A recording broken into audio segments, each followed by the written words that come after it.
Alors, bonsoir tout le monde. Hello, everyone.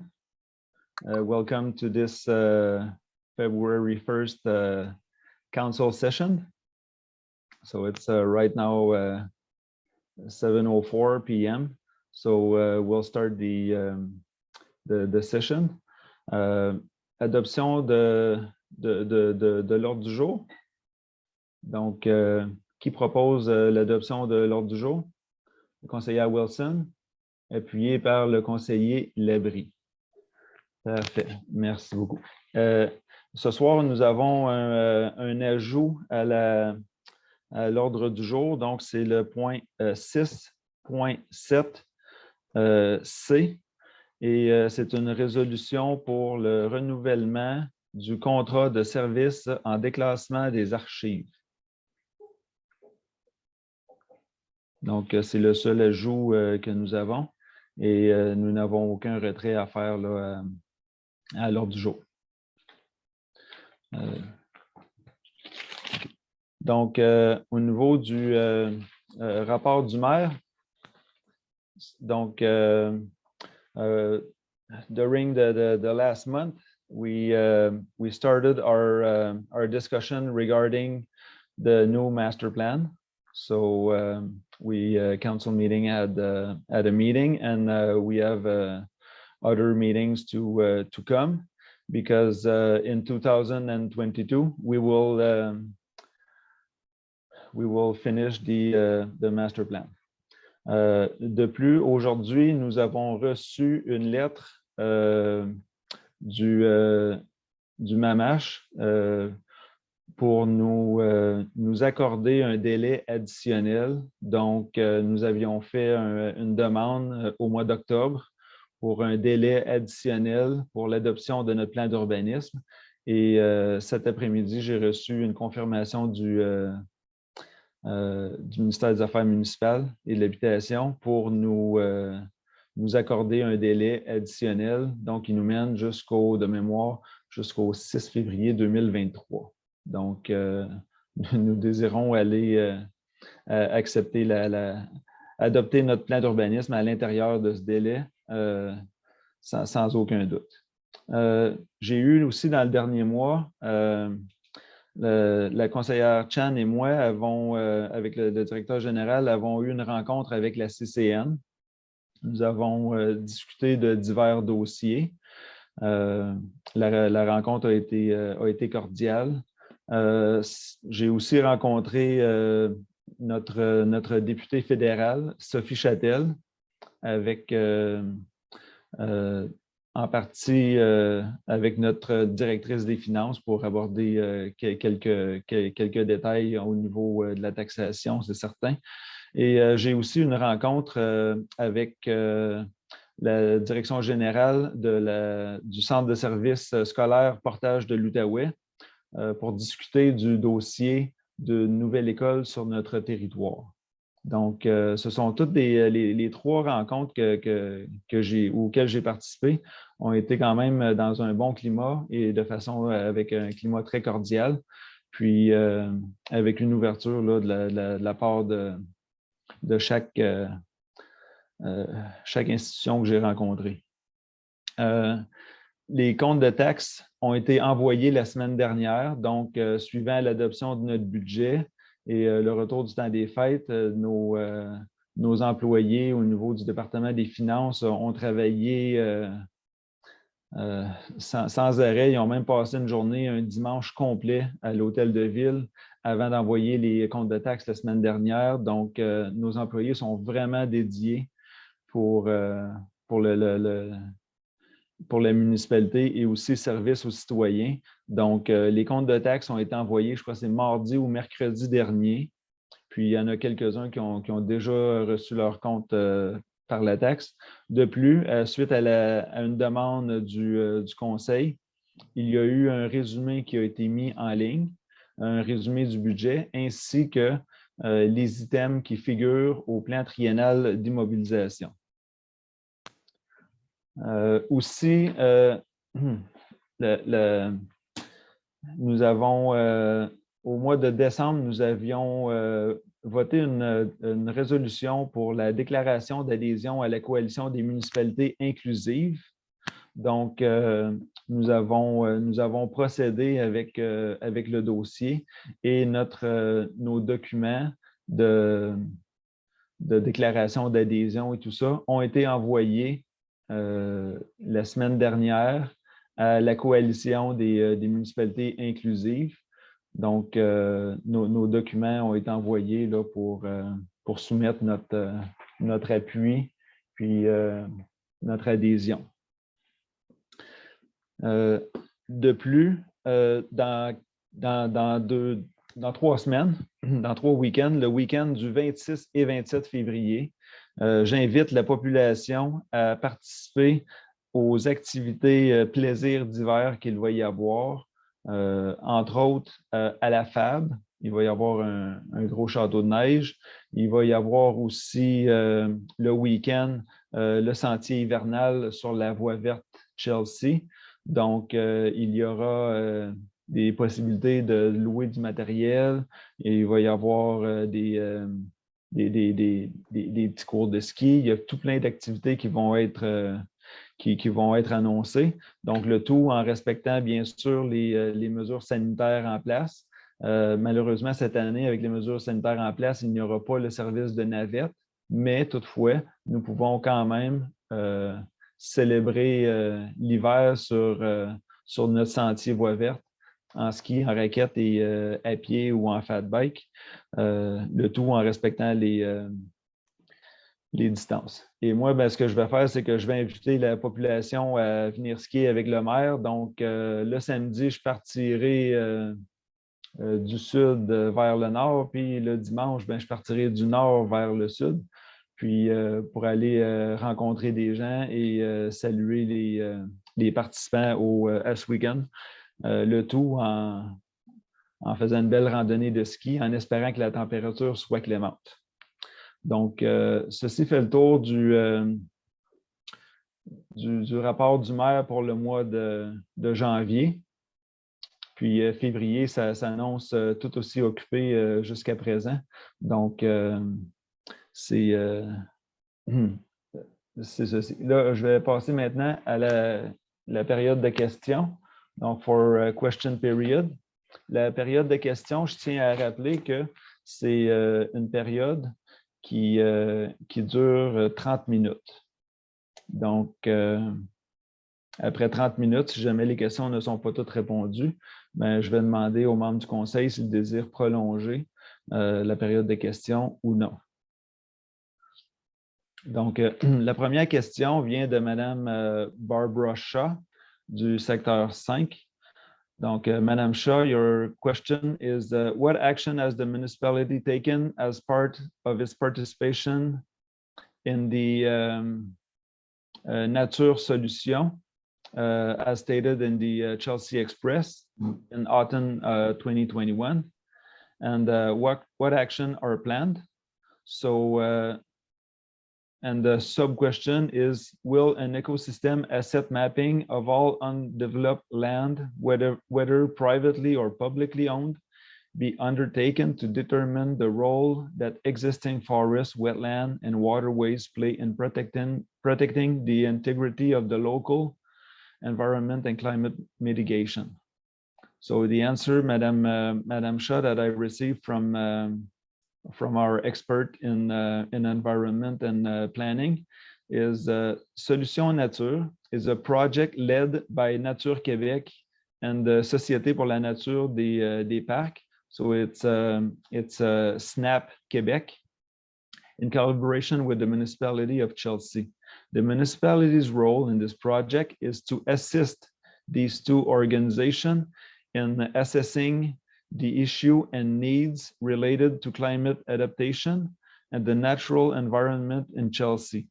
The project is still in its early stages. We have submitted the necessary information to the organization to begin their assessment. So right now, we're just at the entry level of the project. We're just starting it.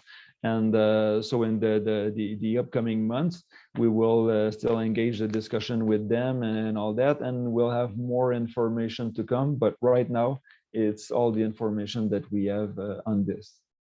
La deuxième question vient de Mme Mariel Beeman Bradford. J'aimerais avoir une réponse à ma question numéro 7 posée lors de la période de questions de la réunion du Conseil de décembre.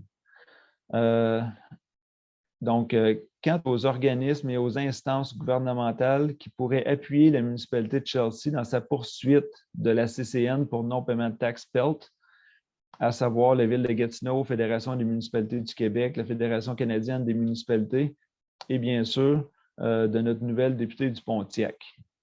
Donc, qu'en est-il des actions de la part de notre municipalité pour trouver des alliés dans cette affaire? Donc, j'ai eu une rencontre telle que mentionnée tantôt là, avec notre député fédéral.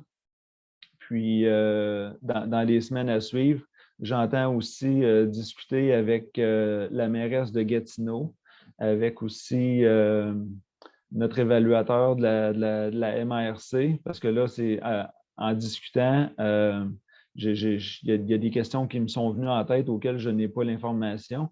Puis, fait que j'ai des petites questions là, à poser à ce niveau-là. Puis, il y a aussi le Pontiac aussi qui a débuté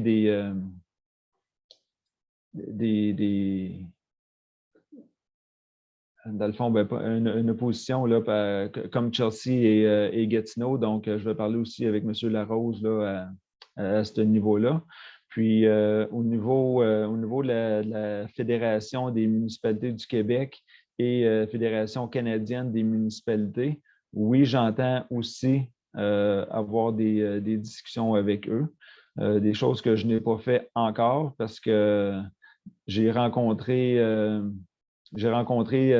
3 citoyens du groupe d'opposition la semaine dernière ou la semaine d'avant. J'ai rencontré ensuite la CCN, j'ai rencontré la députée. Donc, j'ai commencé le processus comme ça à rencontrer les gens.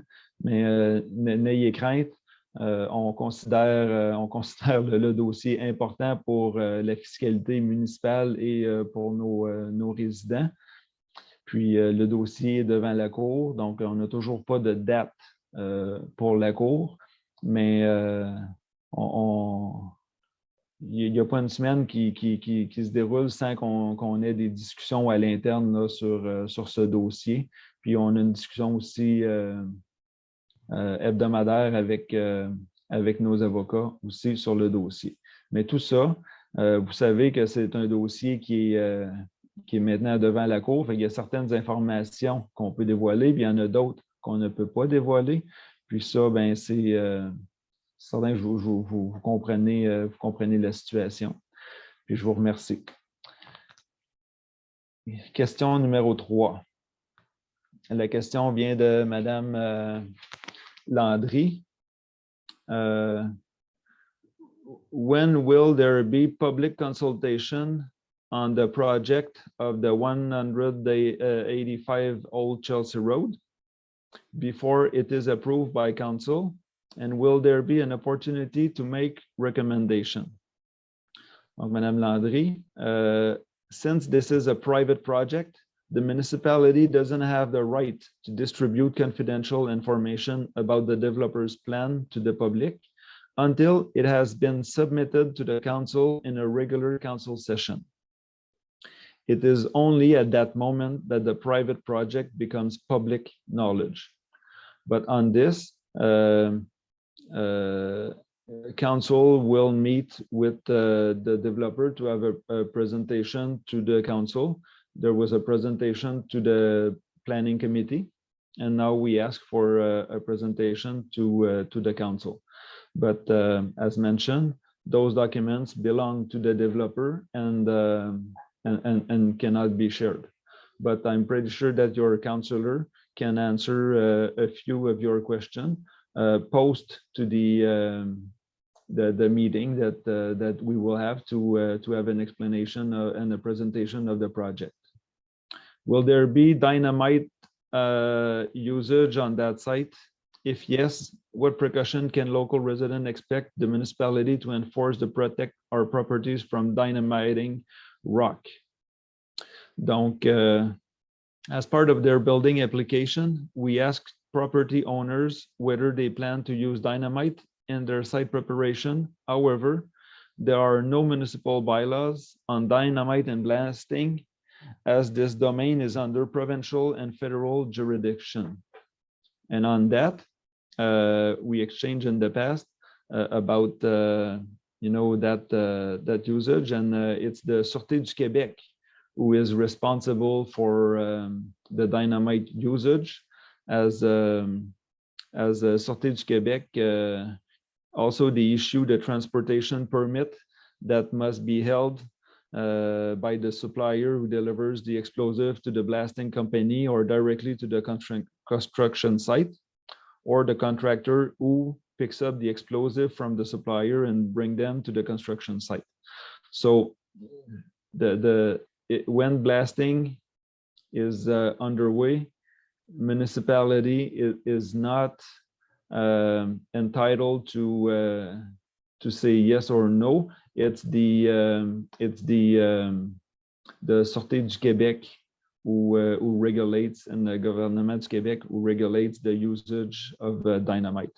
Finally, the blaster who performed the blasting on the work site must hold a blaster certificate issued by the CSST after passing the blaster's exam. So it's a certificate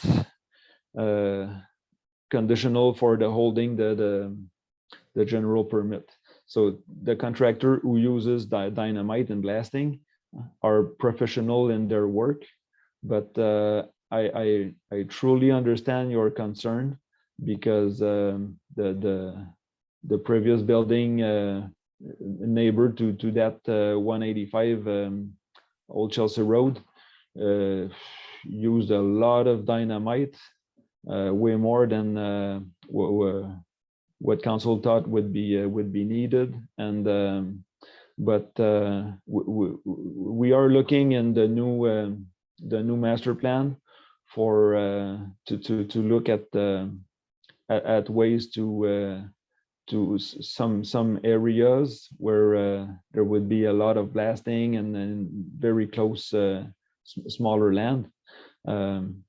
How we can we could work around that and maybe better frame the usage or the necessity for blasting. So let's say instead of doing a basement, well, just to work on a slab and go up instead of going under the level of the ground. So that's a possibility, but we shall see what comes from that. Question numéro 4 de Madame Joanne Deschamps. La question est, quand les citoyens pourront-ils voir le nouveau plan d'urbanisme? Et est-il question d'autres consultations publiques avant son adoption? Donc, Madame Deschamps, le conseil municipal recevra les recommandations du comité d'urbanisme qui a eu une présentation de présentation. Ils ont eu une présentation là, sur le nouveau plan d'urbanisme. Les membres du comité d'urbanisme ont émis aussi des commentaires et recommandations aux employés du département d'urbanisme. Puis aussi, il y a eu une copie, dans le fond, d'un projet du plan d'urbanisme puis des premiers projets de règlement qu'il va y avoir. Puis les membres du conseil, on va avoir une rencontre d'ici mi-février, fin février, avec l'urbanisme, afin aussi d'avoir une rencontre spécifique avec nous et les employés pour parler du plan d'urbanisme. Puis ensuite, nous allons décider d'une date pour tenir la séance spéciale du conseil dédiée à l'adoption de ces premiers projets de règlement. Et par la suite, dès que les premiers projets de règlement vont être adoptés par le conseil, ils deviendront des documents publics. Donc, à ce moment-là, ils vont être affichés sur le site Web, puis accessibles à tous. Donc, je dirais dans les prochaines semaines. Puis ensuite, n'ayez crainte, il va y avoir une troisième consultation publique. Donc, en 2020, nous avons eu 2 processus de consultation publique. Donc, en 2022, avant l'adoption finale, donc une fois que les avant-projets de règlement sont déposés et sont publics, les gens peuvent les consulter et nous allons ensuite tenir une autre série de consultations publiques. C'est certain que ce serait nettement mieux d'avoir des consultations publiques en présence, mais avec la situation particulière que nous vivons, il est fort probable que ce soit encore en virtuel, mais c'est certain que nos employés essayent de planifier, dans le fond, les 2 scénarios afin d'être capables de ressortir les meilleurs commentaires possibles. Puis, après ça, une fois qu'il va y avoir les consultations publiques, les dates vont être affichées bien certainement, mais présentement, elles ne sont pas encore déterminées, mais elles seront annoncées sur le site Web, puis les médias sociaux, puis lesquels vont être filés aussi par les conseillers et membres du conseil. Puis, par la suite, là, avec les commentaires que nous allons recevoir lors de la dernière période de consultation publique, ensuite, le conseil pourra adopter les règlements pour créer le nouveau plan d'urbanisme. Ensuite, j'ai une question de M. Michaud, au nom, je crois, de l'Association des résidents du District 2. Donc, pourquoi la municipalité a-t-elle choisi de renouveler automatiquement le mandat des gens pour une période au sein des comités? Donc, ayant servi moins de 6 ans, alors qu'une période plus courte aurait fait beaucoup plus de sens. Donc, M. Michaud, la raison pourquoi nous avons renouvelé automatiquement les membres qui ont désiré se faire renouveler, parce que je tiens à mentionner qu'il y a certains membres qui ont décidé de simplement cesser d'être bénévoles sur certains comités. Donc, on les remercie, dans le fond, du temps qu'ils ont dédié à la municipalité bénévolement. Mais c'est ça. Donc, ce n'est pas nécessairement tout le monde. Puis, la raison pour qu'on a fait ça, c'est pour assurer une transition plus facile au niveau des nouveaux présidents et membres des comités afin de permettre là, la transition plus facile entre l'ancien conseil et le nouveau conseil, puis aussi de ne pas nécessairement commencer avec table rase, puis repartir le processus de renommer tous les gens sur les comités de façon un à un, en mettant genre presque tout le monde à la porte, puis en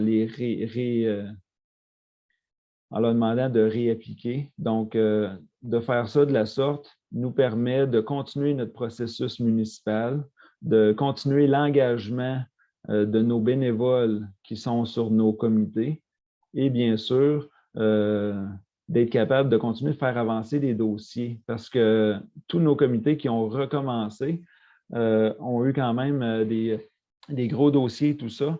Puis, c'est important, dans le fond, de faciliter cette transition puis de continuer d'aller de l'avant avec la municipalité. Mais sachez qu'il y a toujours des postes disponibles sur presque l'entièreté de nos comités, sauf travaux publics qui est complet. Donc, loisirs, il y a de la place, ressources naturelles, il y a de la place, transport actif, mobilité active et durable, il va y avoir de la place.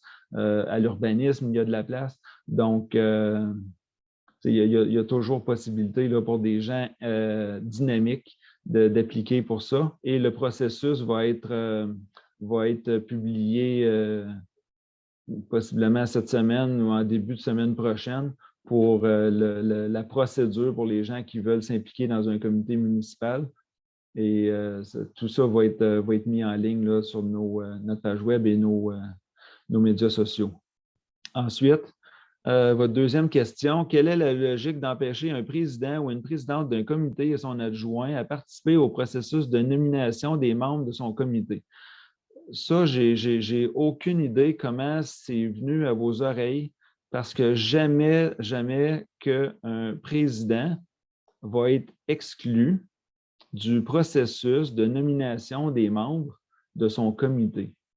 Comme vous savez, moi, j'ai fait 2 mandats comme conseiller municipal et à chaque fois qu'il y avait besoin d'un nouveau membre, comme président du comité, je figurais sur le comité de sélection et advenant que j'avais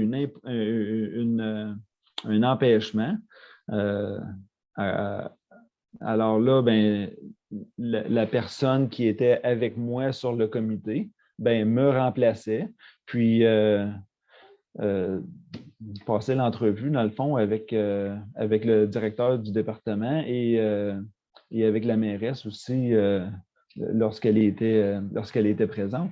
Donc, ici, le comité de sélection, ben, je ne sais pas comment vous avez eu cette information-là, mais c'est vraiment pas le cas parce que sur tous les comités, la présidente et le président vont faire partie du processus de sélection. Puis, ben c'est ça. Je n'ai rien d'autre à dire sur ça. C'est pas, on va corriger les informations pour les mettre, les mettre correctes et au clair. Là. So, when we need to get the new members on a committee, the president of the committee is always there on the selection committee, as well as the director of the department and staff, and also the mayor. So the president is always there and never put aside. Là, je l'ai traduit pour les gens qui ont peut-être pas compris la question précédente, là, la réponse. Donc, merci, M. Michaud, votre question.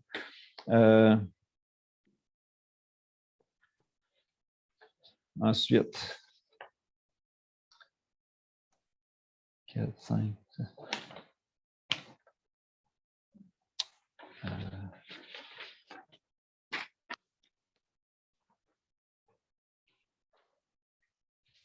OK, une question de M. Stockwell.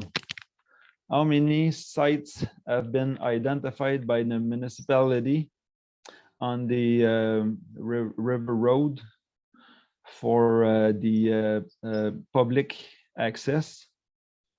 Okay.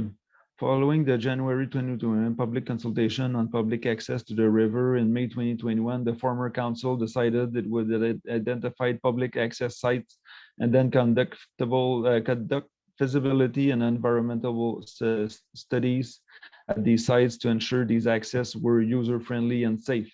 So no installation were planned for 2021. Question 1.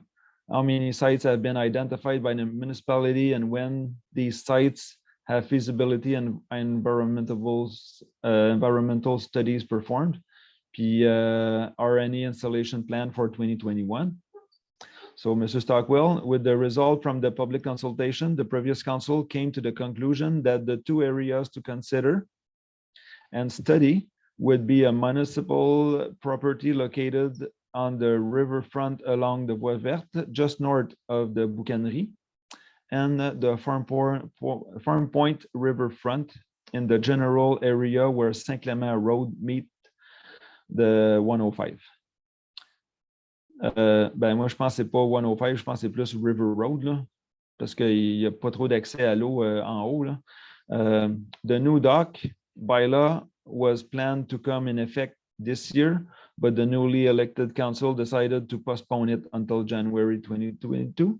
So this gives a chance to the new councillors to review and amend if necessary. It is therefore unlikely that any structure will be installed this year. In the meantime, however, the new council agreed to invest $18,500 in an environmental characterization study to be conducted in 2022 with the goal of preserving and enhancing Gatineau River shoreline. The study will characterize the current condition and health of the riverfront and evaluate the potential impact of public docks and public access point on the river condition. The result of these studies will help the new council evaluate whether the two river access points proposed by the previous council are adequate. Parfait. Donc, merci, M. Stockwell. M. Bourassa. Question de M. Bourassa.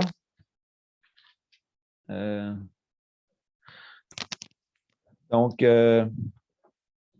c'est concernant, dans le fond, les rues partagées dans le quartier Méridite.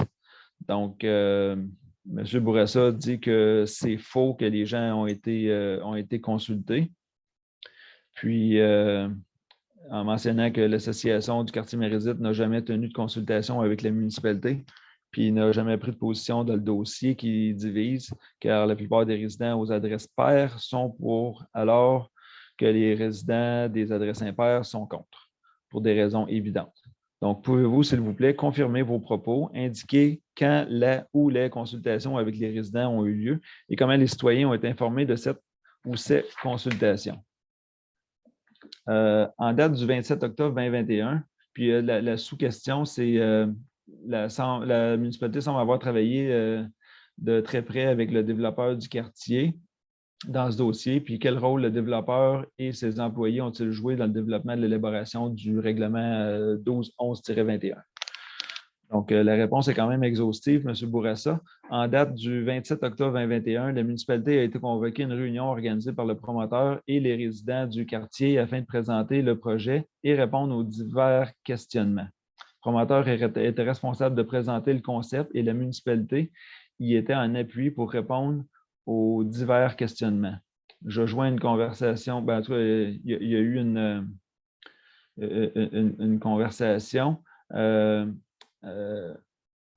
qui indique que le promoteur, suivant la rencontre du comité de travaux publics et d'infrastructures du 17 septembre 2021, ainsi que la rencontre de présentation du 27 octobre, n'a reçu que de bons commentaires et que les craintes soulevées lors de la rencontre avaient été répondues. En date du 3 décembre, on nous a transmis un courriel de proposition de résidents concernés et afin d'optimiser l'implantation du concept et répondre aux problématiques. Puis, nous avons tenu compte de ces propositions dans le concept en permettant le stationnement devant les semis de chaque côté. Nous pouvons également voir à l'interne la proposition de couvrir les enseignes pendant la saison hivernale, mais nous souhaitons évaluer la situation d'abord parce que c'est encore un projet pilote et le dit projet de rue partagée sera implanté au printemps. Donc, afin de répondre à ces éléments, nous croyons, ça c'est dans le fond, des éléments qui ont été ajoutés, là, qui ont été proposés. Afin de répondre aux éléments, nous croyons que les solutions suivantes seraient efficaces. Donc, mettre en place le concept de rue partagée tel qu'il a été planifié avec le stationnement interdit du côté est, adresse paire, de toutes les rues. Permettre le stationnement des deux côtés devant les semis entre Cécile et le sentier à proximité de Douglas, compte tenu qu'il y a une piste cyclable sécuritaire à partir du sentier qui longe l'arrière des semis. Pendant toute la saison hivernale, janvier à mars-avril, la municipalité pourrait couvrir les enseignes d'interdiction de stationnement pour faciliter le nettoyage des rues des deux côtés. Au printemps, effectuer le nettoyage avant de remettre l'interdiction et ou, dépendant de la date prévue pour le nettoyage, s'assurer d'envoyer un avis de 24 heures avant le nettoyage pour s'assurer que les rues soient libérées. Aussi, instaurer un règlement municipal en lien avec le concept de rue partagée, indiquant que les voitures doivent en tout temps être garées dans les allées d'auto en priorité et non dans la rue pour minimiser le nombre de voitures dans la rue pour favoriser les déplacements des piétons, etc. Et qu'une voiture ne peut être stationnée pendant une période de plus de 24 heures. Donc, puis aussi, le promoteur du projet Cargo a lui-même ouvert la discussion avec la municipalité afin d'intégrer un projet de rue partagée dans son développement. Il a donc effectué ses recherches et présenté au comité de travaux publics et d'infrastructures son concept qui est basé sur les normes du MTQ. Un plan a été préparé par la firme d'ingénieurs attitrée au dossier QDI afin de nous permettre une analyse détaillée de sa proposition. Les recommandations initiales du stationnement proviennent de son équipe, ainsi que de celles de ses ingénieurs afin d'améliorer la sécurité et l'efficacité du projet. Et la municipalité a donc décidé d'aller de l'avant avec cette recommandation à titre de projet pilote et analyser la situation par la suite, tout en intégrant les propositions des citoyens concernés et permettant le stationnement de chaque côté devant les semis.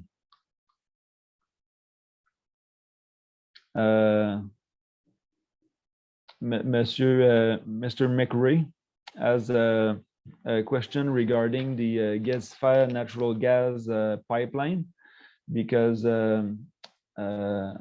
we just had the sharing of a journal article about municipality of Vancouver and Ville de Québec that are starting to do a municipal ban on the usage of fossil fuel for let's say heating and things like that.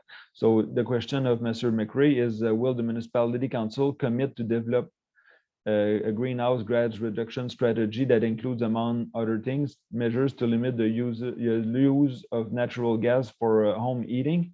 Mr. McRae, this came to me just this week. So council will certainly look at this, and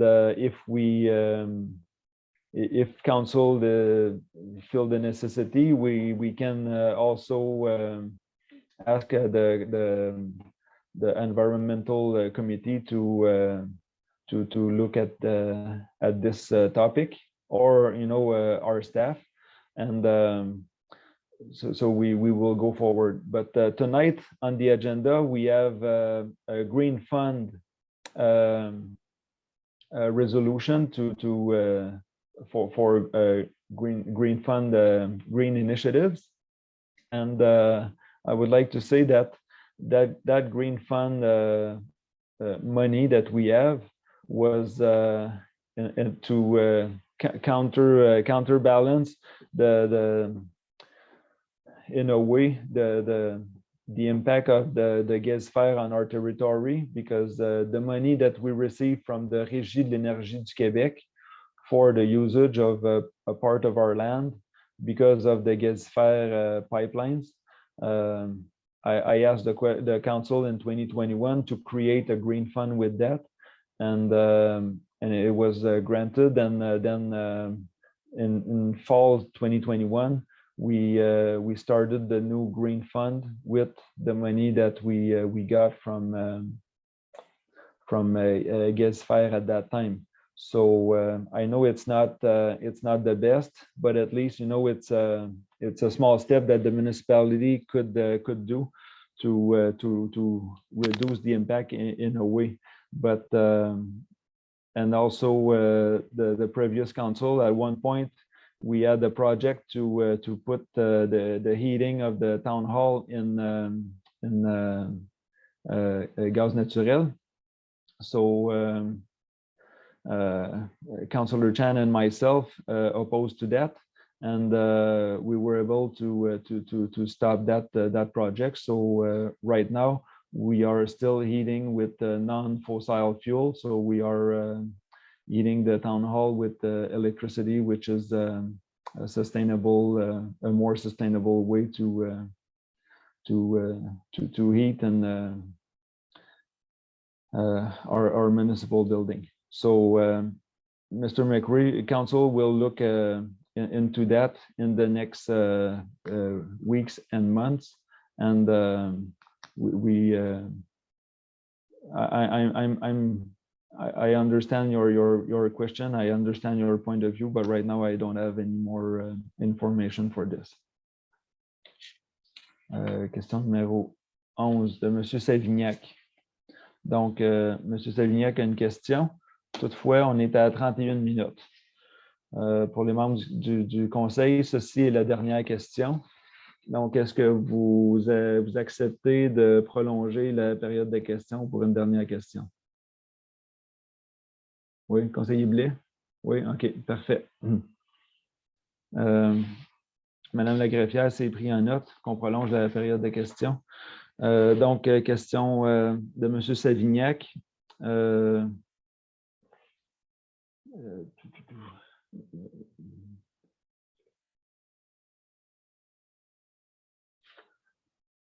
Donc, la question, c'est quelle action la municipalité va-t-elle entreprendre pour que le rapport de caractérisation de CIMA sur le chemin de la rivière, en lien avec les travaux du chemin de la rivière, soit basé sur des données récentes et plus détaillées afin que les impacts des travaux de réfection du chemin soient évalués avec plus de justesse.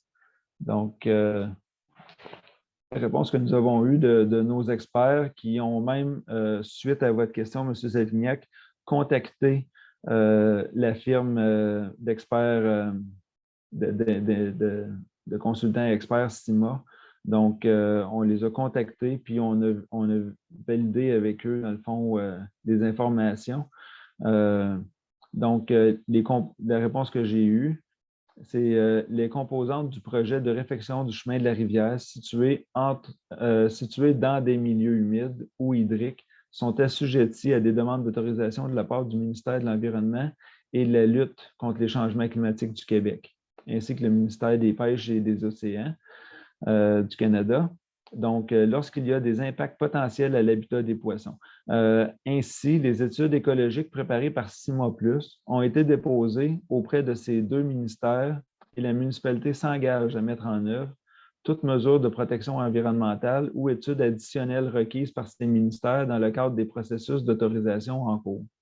Pour information, notamment, la gestion des espèces exotiques envahissantes sont maintenant de la responsabilité du professionnel de l'environnement embauché par l'entrepreneur et c'est à lui de les adresser de manière adéquate en chantier de construction.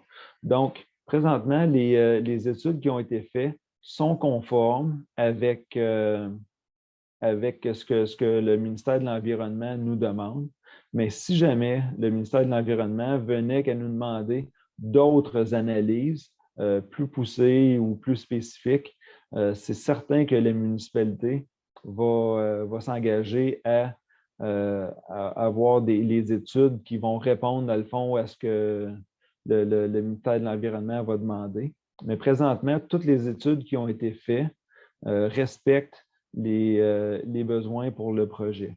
Puis aussi, au niveau des espèces exotiques envahissantes, à la municipalité, nous sommes quand même très prudents sur ça et on a toujours un superviseur de chantier qui va s'assurer que l'entrepreneur qui est mandaté respecte ça, dans le fond, avec les professionnels de l'environnement qui vont être embauchés pour le projet. Donc, à ce niveau-là, c'est certain que lorsqu'on parle d'un chemin qui est bordé d'un bord de la rivière, de l'autre bord des milieux humides, bien, il y a beaucoup de précautions à prendre, puis des précautions que la municipalité connaît, puis des précautions aussi qu'on veut qu'ils soient respectés par l'entrepreneur qui va être là. C'est pour ça qu'on a un surveillant chantier. Merci beaucoup. Donc, ceci met fin à la période de questions. On peut maintenant passer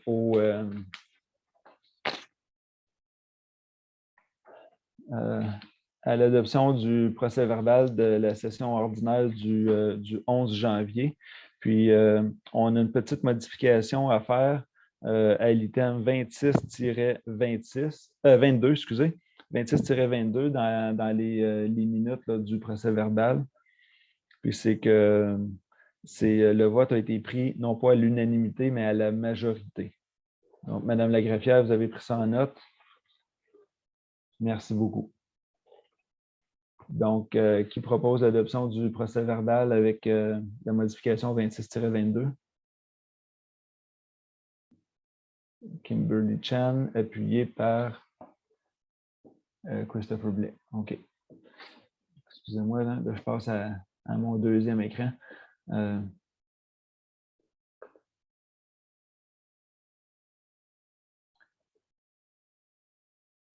Parfait. Donc, dans le dépôt de...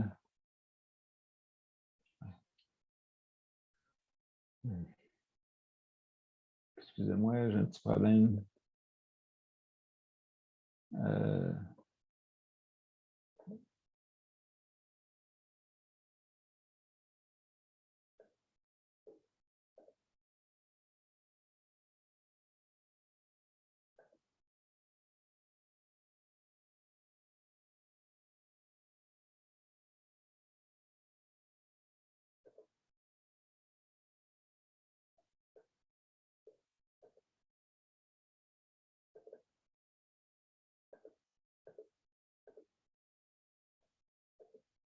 Bon. Donc, dépôt de documents, la liste des comptes payés du 9 décembre 2021 au 10 janvier 2022 au montant de 1 508 000 et 70 et 69. Questions, commentaires?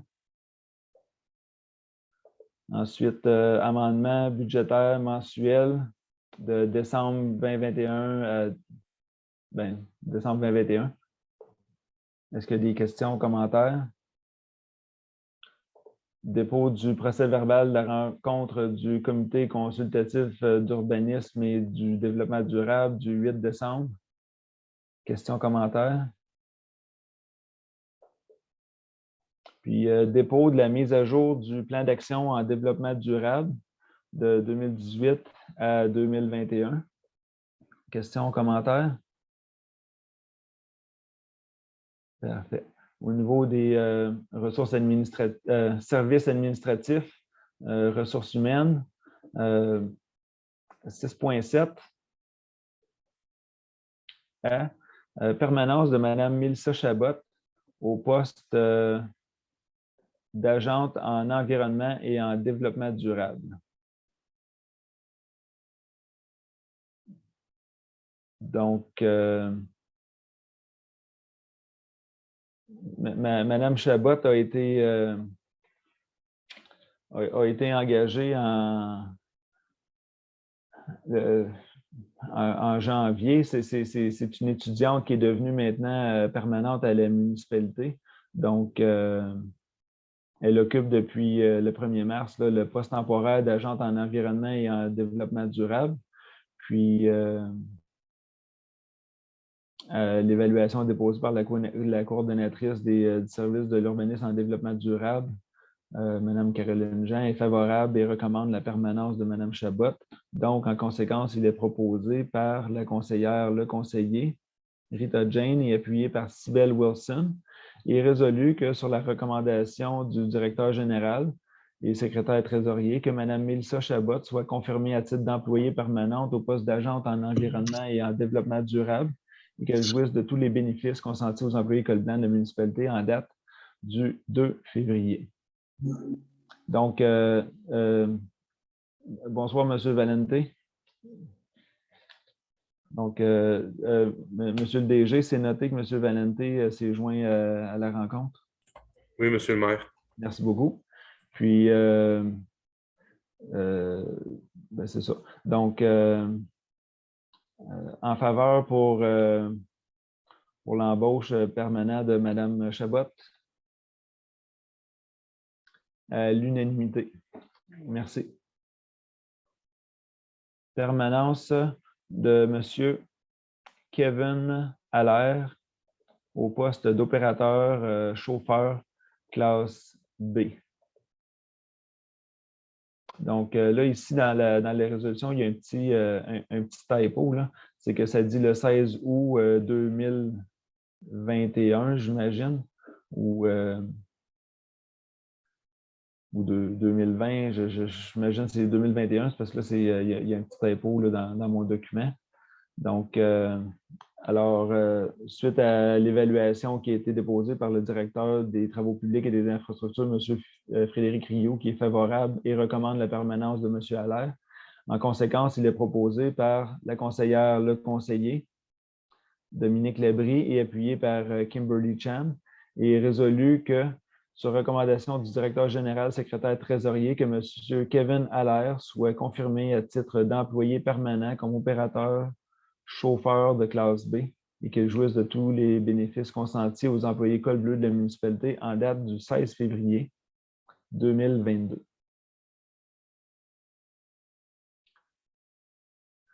Questions, commentaires? En faveur? Parfait. Conseiller Labrie, vous êtes en faveur? Oui, OK. À l'unanimité.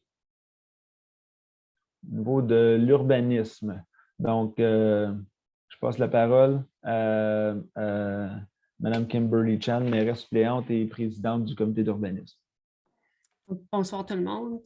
On passe à l'item, c'est l'avant-projet de lotissement. Donc, c'est la division du lot 5 733 682. C'est la division du lot en deux aux 3 chemins Winnesick. C'est dans le district 5 qui est tout près, juste au sud de Farm Point. Attendu que le propriétaire du lot 5 733 683 au cadastre du Québec, propriété également connue comme étant le 3 chemin Winnesick, a effectué une demande d'approbation d'un avant-projet de lotissement afin de créer 2 lots à partir du lot existant, tel que démontré au plan d'avant-projet de lotissement préparé par l'arpenteur géomètre Steve Tremblay, dossier 1809, minute 7537, daté du 20 décembre 2021. Attendu que le lotissement proposé est conforme au règlement de lotissement numéro 637-05. Donc, ça, c'est le numéro de lotissement municipal qu'on a. Donc, tout est conforme avec le projet. Attendu que le comité consultatif d'urbanisme et de développement durable a pris connaissance du dossier lors de sa session ordinaire du 12 janvier. En conséquence, il est proposé par le conseiller, la conseillère,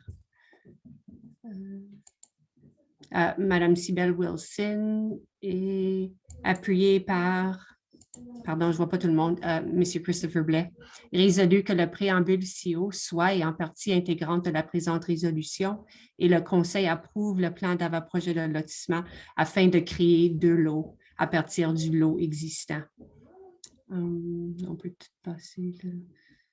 Conformément aux dispositions de la sous-section 4.2.4 du règlement portant le numéro 639-05 relatif au permis et au certificat. C'est tout. Y a-t-il des questions sur ce dossier-là? Là, je vois tout le monde. Questions, commentaires? Oui, Mme Jane. C'est juste un commentaire par rapport à l'Aquifer qui est tout alentour de cette région-là. Et puis, je voulais juste souligner qu'on prend une décision aujourd'hui basée sur des données très vieilles et l'Aquifer se promène, ne reste pas jamais à la même place. Et d'après la carte, l'Aquifer est 70 mètres du terrain. Alors, c'est quelque chose qu'on doit prendre en compte. C'est mon commentaire. Oui, oui, merci pour ton commentaire. Puis vous avez raison. Donc, de les données qu'on a maintenant couramment, les lots ne sont pas situés dans la zone aquifère. Puis les lots proposés sont très grands aussi, sont 4000 mètres carrés. L'autre lot est de plus que 15 000 mètres carrés. Donc, sont conformes au règlement qu'on a couramment, le règlement de lotissement. Mais avec le nouveau plan d'urbanisme, on est en train de réviser aussi nos zones aquifères. Oui, Monsieur le maire. Oui, puis c'est ça, la conseillère Jane avait posé la question en préavis, là, puis c'est une excellente question. Puis, dans le fond, c'est most of Winnesick is on the aquifer. How far the current estimated boundary of the aquifer and how recent is the aquifer information? Et ça, c'était une très belle question de Mme Jane. Puis la réponse que nous avons reçue, c'est « This property is not located on the aquifer protected zone ». Puis the protected zone limits are on the other side of the Winnizik Road, approximately 70 meters away from where the new well on this property is planned. Puis the Golder report was published in 1990. So the Golder report was published in 1990. Most of the council feel that it's pretty old, but so far it's all we have. So we would like to work with our 4-year mandate to review this and to see how we can bring a more recent report. So that's a concern for the council, and we will look into that. But as of now, these are the documents that we have, and it's the Golder report.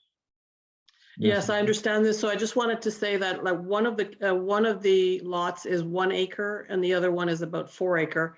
So if it were to be on the aquifer, we have a limit of, or we have a restriction of 2 acres. So I just wanted to say that that's the thing that plays in here, is that we're very close to the aquifer and we're creating a lot that's 1 acre as opposed to 2 acres. And so the future owner of that lot may or may not have water, the impact on the water is unknown, I guess, is what I'm saying. So I just wanted to comment on that, that's all. Yeah, thanks for your comment, I appreciate that. And it's also good for residents that are kind of sitting in and listening today to understand that there are these norms when building around aquifers, and right now we're working within what we have, which is the Golder report, and it is an action item that we're looking at putting in the master plan to definitely update it, as it's something that is very important to Chelsea and Chelsea residents and just our environment in general. OK, donc une très bonne discussion. Là, on est rendu à... y a-t-il d'autres commentaires, d'autres questions? Non, je ne vois pas de main levée. Donc, en faveur.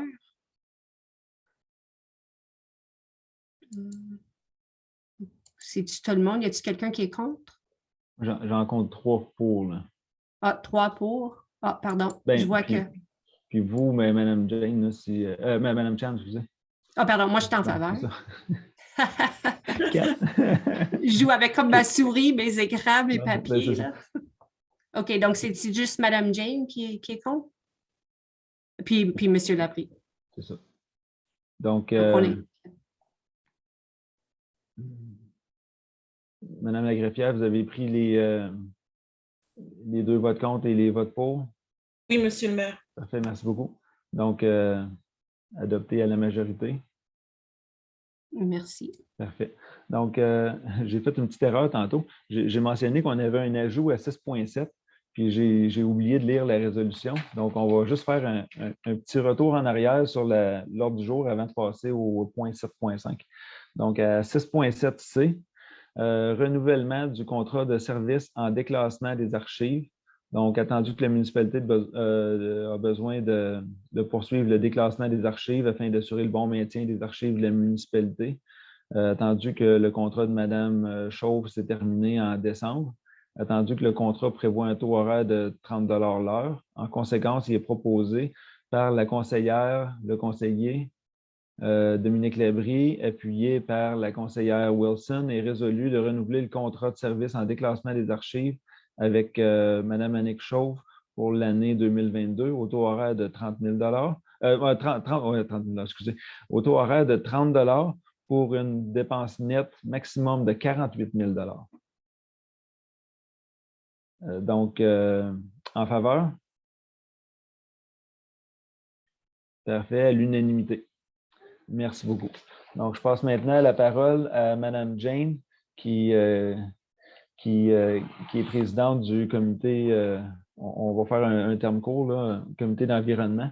Puis, donc, je passe la parole à Mme Jane pour l'item 7.5A.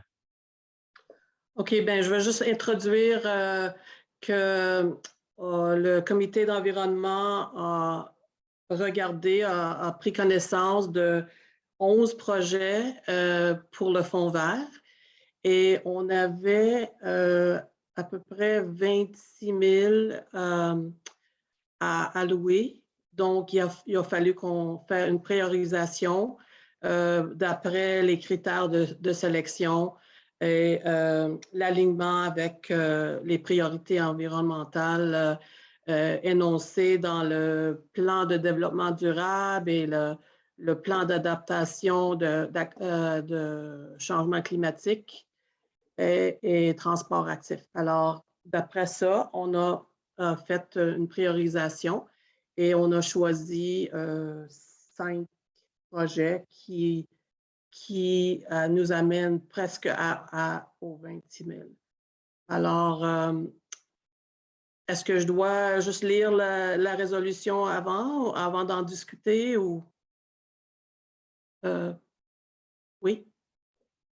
Donc, oui, on peut lire, on juste peut lire lire la la résolution et nommer aussi, dans le fond, les projets qui ont été retenus.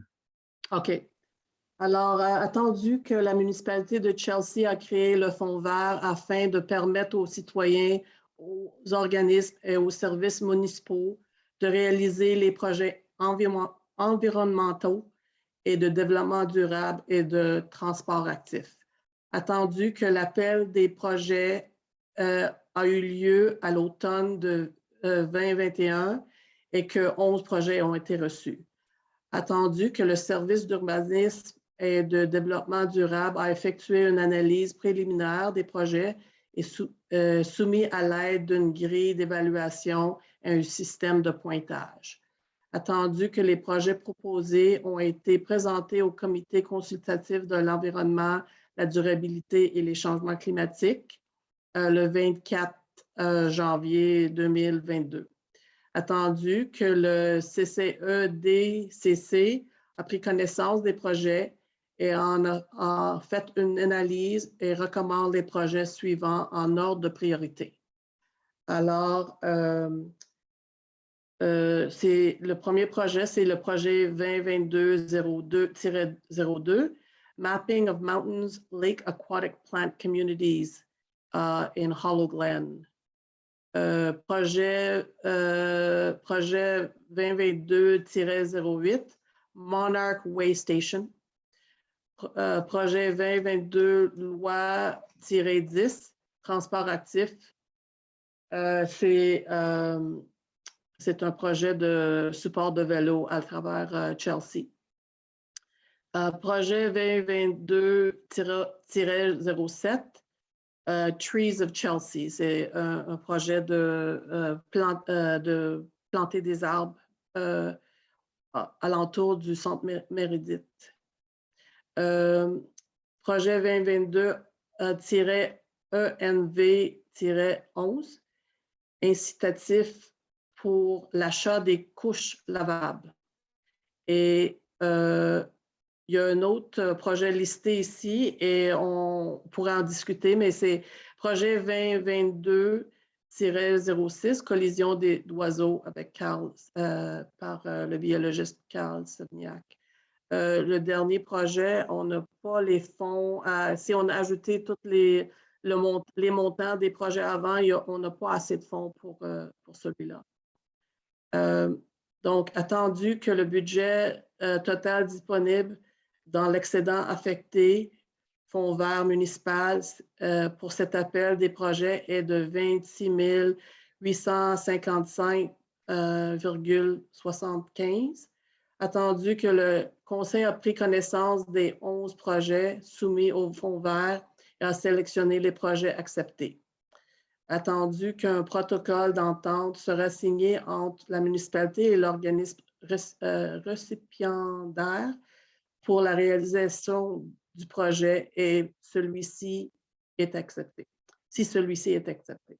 En conséquence, il est proposé par conseillère Dominique Labrie, appuyé par la conseiller Cybelle Wilson, et résolu que la municipalité de Chelsea accepte de fournir le soutien financier projet, du fonds vert au projet suivant. Alors, je ne sais pas si je devrais toutes les lister encore, mais ça serait les 5 premiers. Donc, mapping of mountain lakes, aquatic plant communities, Monarch Way Station, transport actif, c'est les supports de vélo, Trees of Chelsea, incitatif pour l'achat des couches lavables. Et comme on n'a pas assez d'argent pour le dernier, on le laisse tomber.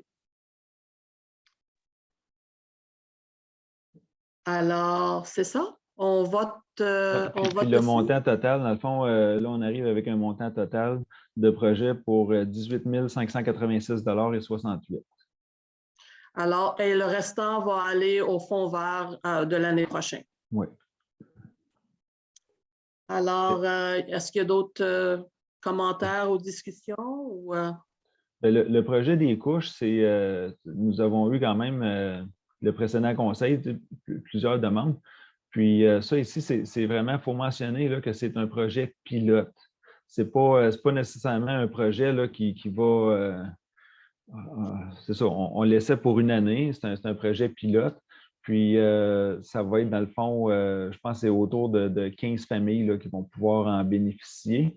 Mais puis après ça, ben, on réévaluera ce que ça va. Puis on verra si on continue ensuite pour l'année 2023-2024. Mais là, ça, c'est un projet pilote pour 2022.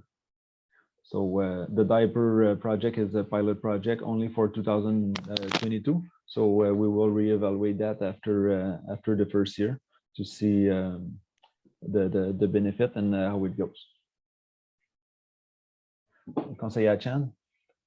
Oui, merci. Je voulais juste remercier le nouveau comité de l'environnement. Je trouve ça très aidant qu'ils ont fait des recommandations sur ces dossiers-là parce que c'est vraiment beaucoup de recherche. Puis avoir des experts qui se penchent sur les soumissions, je trouve que ça m'aide de toute façon à prendre des décisions. Donc, merci au nouveau comité, puis je suis contente que ça a été créé.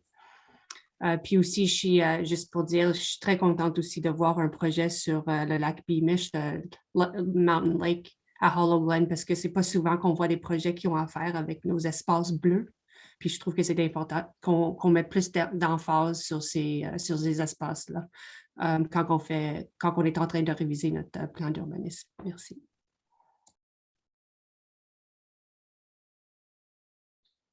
Est-ce qu'il y a d'autres questions, commentaires? Je voulais juste dire un commentaire qu'on avait discuté tantôt qu'au prochain fonds vert, peut-être qu'on va faire une session publique pour décrire les critères et premièrement les priorités environnementales, les critères de sélection et aussi mieux guider les gens comment faire les applications, les soumissions. Ouais, OK. Un genre de petit webinaire pour Projet Vert 101. Donc, très bien. Puis le projet aussi là, de M. Finley pour les plantations d'arbres. Donc ça ici, ça vient s'ajouter dans le fond à notre projet municipal de plantation d'arbres que nous avons pour le centre-village. Donc c'est certain que ça vient bonifier. Puis le plus qu'on augmente notre canopée, bien, le plus qu'on réduit les îlots de chaleur, puis le plus qu'on vient séquestrer des gaz à effet de serre. Donc, c'est favorable. Donc, même si on a déjà notre projet de verdissement du centre-village, bien, ce projet-là, on trouvait qu'il était quand même, il s'insérait bien à travers notre projet pour venir le bonifier.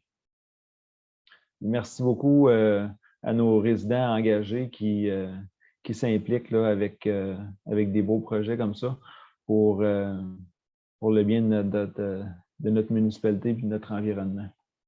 Donc, en faveur, pour l'octroi des projets, merci. Donc, à l'unanimité.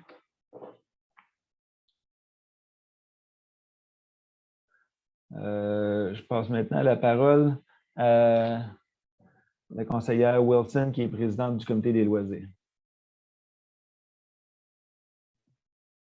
Merci, M. le maire. Bonsoir tout le monde. Good evening, everybody.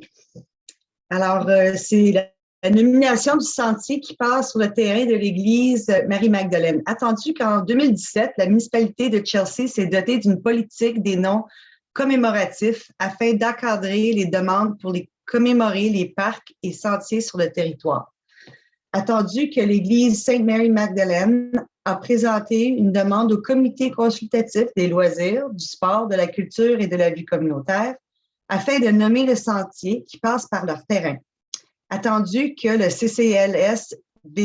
CVC a étudié la demande lors de la réunion du 2 septembre en 2021 et a effectué une recommandation en faveur de la demande de nommer le sentier Nakwe Ame Din Mikans, signifiant sentier de l'amitié. Attendu qu'un avis de motion de la présente demande a dûment été donné au conseil municipal le 5 octobre 2021, tel que requis par la politique des noms commémoratifs en matière des parcs et sentiers de la municipalité de Chelsea. Attendu que le nom proposé fut affiché pendant 60 jours, tel que prescrit dans la politique des noms commémoratifs et qu'aucune objection n'a été reçue à cet égard. En conséquence, il est préposé par la conseillère ou le conseiller Chan et appuyé par la conseillère Jane, et résolu que le conseil approuve la demande de l'église de Sainte-Marie-Magdeleine de nommer le sentier qui passe par leur terrain Nakwe Ame des Win Mikans.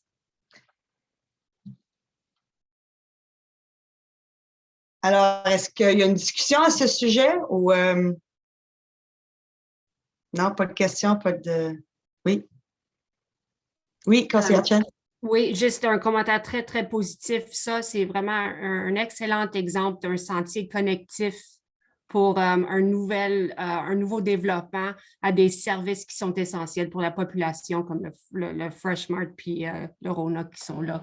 Donc, c'est vraiment ce que, quand on est en train de développer nos nouveaux quartiers, c'est des sentiers qu'on a vraiment besoin. Donc, félicitations à tout le monde qui a travaillé là-dessus.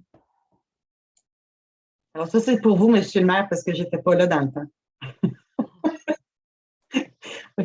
Conseillère Diane? I just wanted to comment that I love the fact that we picked an Indigenous name, and I'm sure you practiced pronouncing it.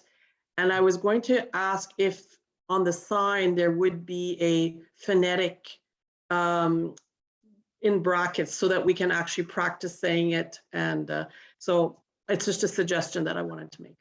I also have the YouTube video on how to do it. There's a... Okay. Right. Maybe we need to put the link there. Yeah. Alors, on prend un vote en faveur? OK, à l'unanimité. Puis, j'aimerais mentionner que Mme Green, l'ancienne mairesse, avait eu des discussions avec un L2 là, de mémoire, c'est Kitgandibi pour ça. Donc, tu sais, tout a été bien fait, dans le fond, bien pensé. Puis, on a travaillé plus de 2 ans aussi avec l'église de Sainte-Marie-Magdeleine pour le terrain, tout ça, le droit de passage. Donc, c'est vraiment un beau travail communautaire qui donne une connexion incroyable là, pour la voie verte et pour aussi nos services de proximité comme le Chelsea Mart et le Rona. Donc, c'est très bien.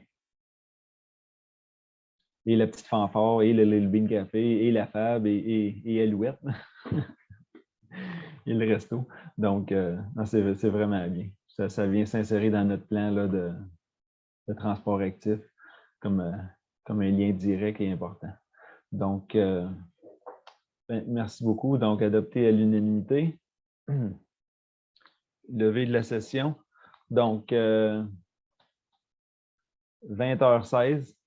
Prenez-en en note, ça n'arrivera pas souvent que notre conseil va terminer si rapidement. Donc, il est proposé par la conseillère, le conseiller, Enrico Valente, et appuyé par la conseillère Jane, et résolu que cette session ordinaire soit levée.